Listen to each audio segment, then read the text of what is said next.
one guy who I know will be in San Jose at the SAP Center. Going back home, Scott Coker, Bellator CEO. He joins us right now on the phone. Scott, how are you? Doing great. How are you, Ariel? Great to talk to you, Scott. So a lot to talk to you about, and I appreciate the time as we kick off your big fight week. I would be remiss, though, if I don't bring up Jordan Parsons, a tragic story. He was supposed to fight on this card. Unfortunately passed away after the hit-and-run incident. You've been involved in this sport as a promoter for a very long time. I would imagine last week one of the tougher weeks for you. Was it not? Yeah, I mean, it's just such a tragedy. Here you have a young kid, in Florida training for the fight in San Jose, and to get a hit and run and the guy take off, and I'm so happy they caught him. Yeah. It's just, everybody here is still in shock, and it's just a tragedy, man. I mean, it goes way beyond fighting, or it's just life. And I had a long conversation with his mom today. Oh, wow. Which was, she's a strong lady, man. A lot stronger than I would be, Ariel, honestly. Yes. And we were just talking about different ways that we could get involved and things that Jordan wanted. And, he was a guy that we had a lot of hope for, an up-and-coming talent. And, now he's gone. So it's just a tragedy all the way around. Yeah, and that is a really nice gesture on your part, especially after Mother's Day. I can't imagine, what's going on with the family. And I'm putting you on the spot here, and feel free to just say no comment. But will Bellator be doing anything for him or his family? Anything at all? Are there any plans in place? Okay, absolutely, and we'll have something to announce. But most of it, honestly, is going to be between us and the family. I respect that. Really, it's a private matter, and it's something that like I said, she's a strong lady, and man, it was just an inspiration to talk to her, and she is taking it all in and still in shock, and the whole family. But she expressed to me today some of the things that are very important to Jordan, which we're going to support and we're going to back, and we're going to be there for her and the family. I respect that very much. So Bellator 154, it's Phil Davis versus King Mo. This is one of the best light heavyweight fights. You say in the UFC, outside of the UFC. I mean, this is a fantastic fight, main event. Is it fair to say, because Maguire has been out for a little bit, that the winner of this is going to get the next title shot? Is that pretty much set in stone?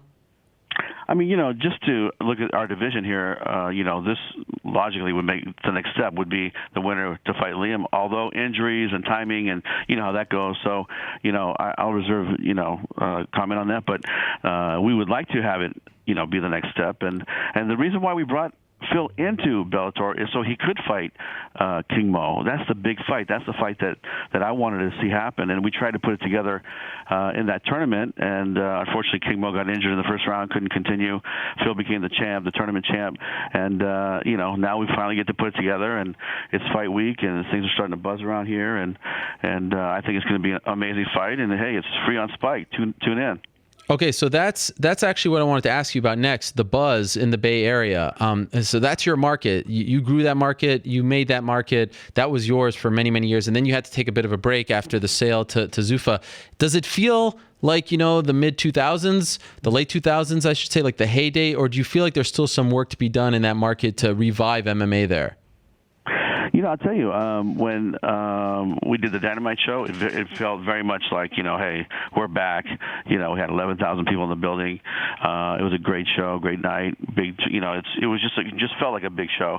And then, this fight we've had a lot of injuries, and there was, the passing of Jordan, as you know, and Josh Thompson had to pull out. So, we're taking some hits here and there. But you know what? At the end of the day, we got a main event that is amazing, and it's going to be, in my mind, I think this fight might end up, believe it or not, standing up, because I think these guys, these wrestling, the skills that these guys have wrestling is going to, compromise each other, and it's going to end up being who's the better striker. I think that's my opinion. What are you going to do with Michael Chandler now? You know what? Because of the Jordan Parsons thing last week, and we just kind of put it on the table. Okay. But we'll address it this week going into the fight, and we'll probably have an announcement at the event what we're going to do with Chandler next. You always use these big events to put on like big press conferences, like the kickboxing one a couple months ago that you were starting Bellator kickboxing and the Dynamite. Are we doing that again, or can we just make the announcement here on this show and like save the press conference? What do you got planned for this week? I always feel like you got something big. Eric, yes. Listen, come to the Bay Area. Okay. Right? Come to the show, and then what we're gonna do is we're gonna go to the Warriors game. Oh yes. On Wednesday, we'll go to the Warriors game on Wednesday. They're gonna beat Portland, and they're gonna clinch it at home. You think so? And then you come to the fight, and we'll have our announcement. And you'll be part of the whole week of festivities. You're not getting a little nervous there with your Warriors? I mean, that was quite the showing on Saturday. Steph is injured, 2-1. I'm getting a little worried for you. I'm not going to lie. You know what? I tell you, Portland's tough. Yes. And they're no slouch, and we got our hands full. But I really believe that we can get it done without Steph, and wow. And Steph will be back for the next round, and either OKC or the Spurs. Fair enough. But listen, Errol, you're welcome to come down. I got great seats. We'll hang out. It'll be a fun time. Very kind of you. Can I be honest? I'll be honest with you here. I love this main event. I love it. I've been talking about it. This is what I want Bellator main events to be. I don't want the other Bellator main events. Can we move more towards this? And enough? You know what? Let me defend myself here. Okay. Listen, we have 25 MMA fights this year. Yeah. In a calendar year, and we do 2 fights that are, the fun fights, or what we call the legend fights. We have 2 of those. The other 23 are exactly what you guys are looking for. And so to me, it's like, come on, you got to give us a little bit of a break, because the math works the other way, and not the sure. the fun fights way. So to me, it's like, look, we a couple times a year, we're going to put on those fun fights, but the other 23 are right down the alley, right down the lane for what you like and what the hardcore fans like. So to me, we have something for everybody. Okay, fair enough. I know different strokes for different folks, but can you agree that the Dada Kimbo fight was kind of a disaster? I mean, how it all ended up. Like we're not going to go back to that well of putting in a guy who's like 1-0 or not even 1-0 in a main event and doesn't know how to weight cut. I mean, that could have turned out really, really bad. You don't need me to tell you that, right? Well, the thing is that, look, when he came into, and we haven't even talked about this, and I haven't talked about this to the media at all, but okay. when Dada came into town, he was 1 pound heavy. Wow. It wasn't. We weighed these guys when they come into town. We weigh every fighter when they come into town on Monday. And so on Monday, the week of the fight, he weighed 1 pound heavy. He didn't have weight cutting to do. That's where there's a lot of, misinformation and people aren't getting the facts straight. And then, we just decided not to address it. But, the fact is, and I'm telling you right now for the first time we've talked about this, is that the guy didn't cut weight the week of the fight. So what happened? He had done all his weight before. You know what? That's a much longer conversation than we have today. But I'm happy to jump on it at another time and talk about it. Fair enough. Although he's saying a lot of negative things about Bellator. You've seen this stuff, right? He does not seem happy with you guys. Well, I mean, you know what? Everybody has their opinion, and you know what? God bless him. I mean, I'm glad he's healthy and safe, and he has his own platform to go fight in, and he's gonna go do his thing. But I don't think we have a bad relationship with him. I just think he has an opinion, and listen, I respect it. This is a free country. You can say what you want. Is it fair to say though that he's not fighting for Bellator anymore? Like I said, I think we should just be friends. Friends is a good thing. Friends are forever. Okay, I like that. That's kind of like the polite way to break up with someone. Let's just be friends. He may not want friends. Yes. Wow. Okay. So you were on SportsCenter when you broke this news, which was a fun spot. And you mentioned something that I talked about on this show the next day, how you feel like the sport is being regulated by the government and that's enough. But I said that feels like that's like 2011 thought process. Like we've realized that the government doesn't do enough. And I don't want to say like, oh, Bellator needs a USADA. But don't you feel like, the Texas commissions and these commissions just aren't doing enough when it comes to PED testing and all that? Like to say that the government is testing just doesn't fly anymore in 2016? I tell you, I disagree, and I don't think you know how much testing is going on in this company. And if you talk to Mike Mazzulli or Andy Foster, there's a lot. I mean, all of our guys are getting tested, not all, but our big fights are getting tested all pre-test, and then night of testing, and even post-test. I mean, these guys are getting tested, and you should call Mike Mazzulli. You should ask him. You should call Andy Foster. You should talk to him.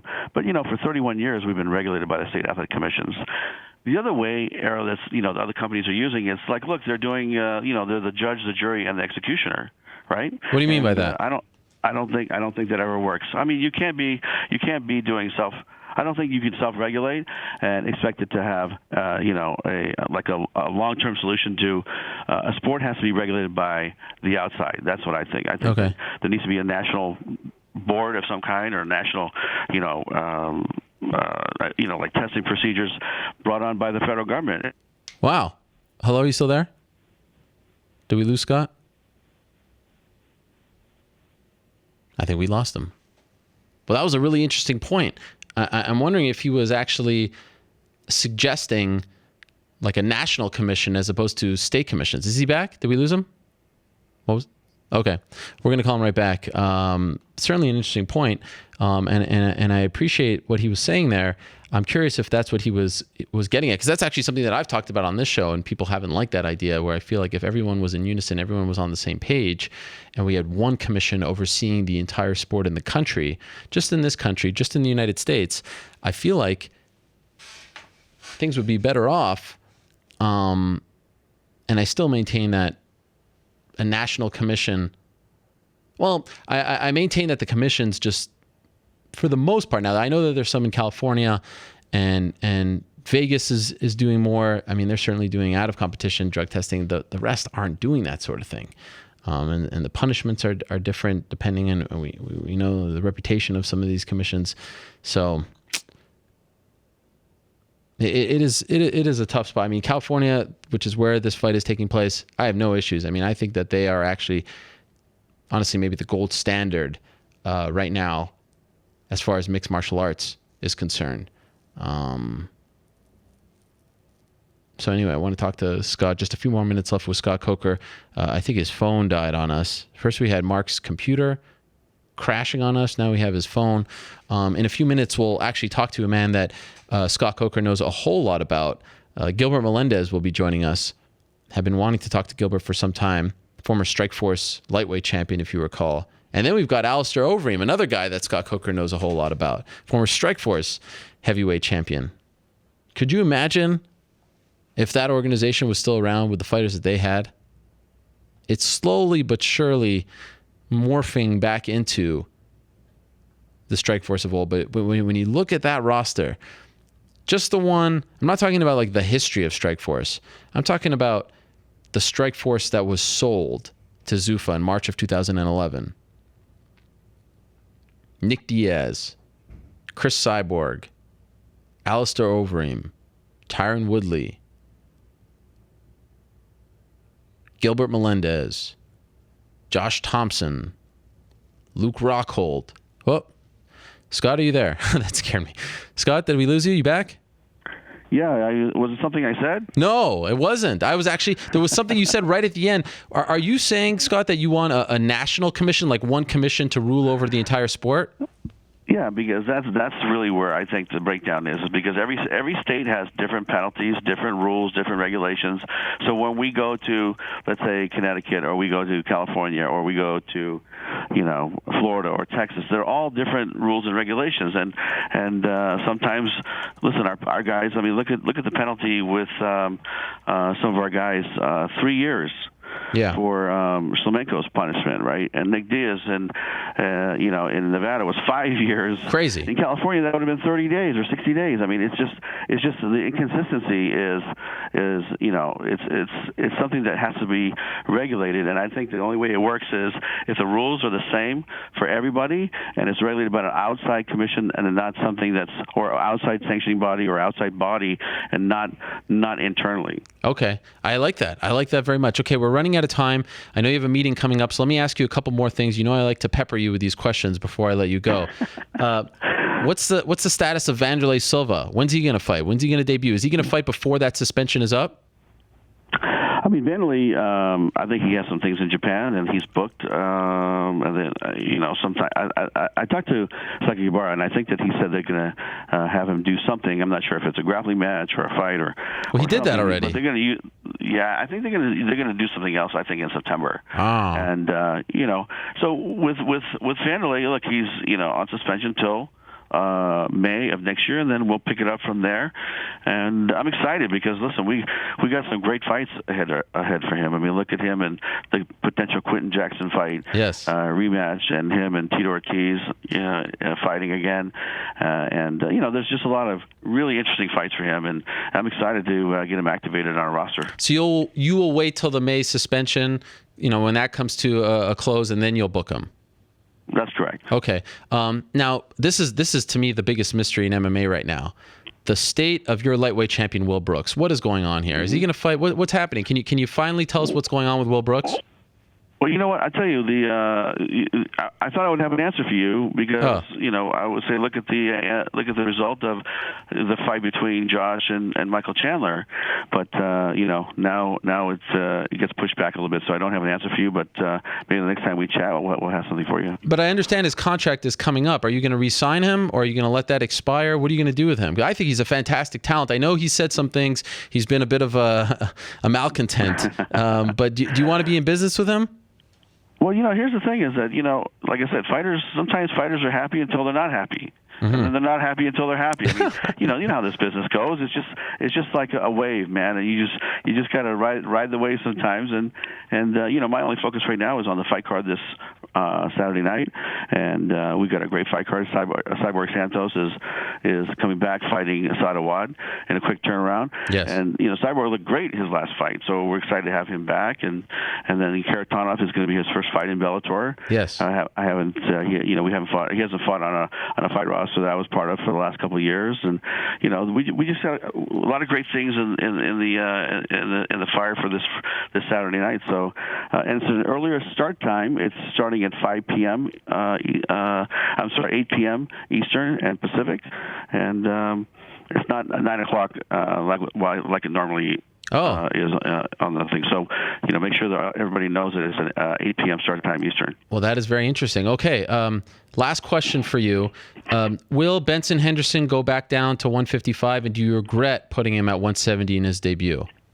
That was something that when he came to Bellator, we sat down, we talked to him, and he wanted to fight at 170, felt comfortable, and he wanted to fight Koreshkov.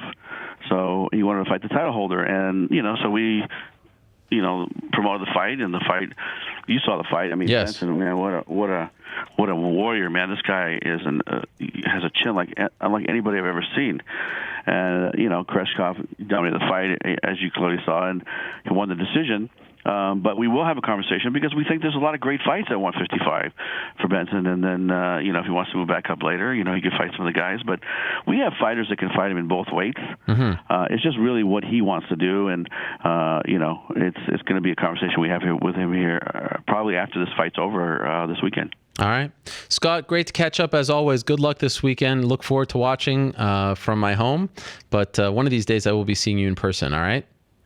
Well, when you come out on basketball season. If not, you can always, tune in for free on Spike. All right. I look forward to it. There he is, Scott Coker, Bellator CEO. Appreciate his time very much. And interesting to note there, they're starting at 8 p.m. on Spike TV. Clearly not to coincide with the 198 pay-per-view, so you can go 8 to 10. That goes up against the FS1 prelims, which are fantastic as well. You go 8 to 10 on Spike, and then you can watch the pay-per-view not going up against anything. So I think that's a smart move on their part.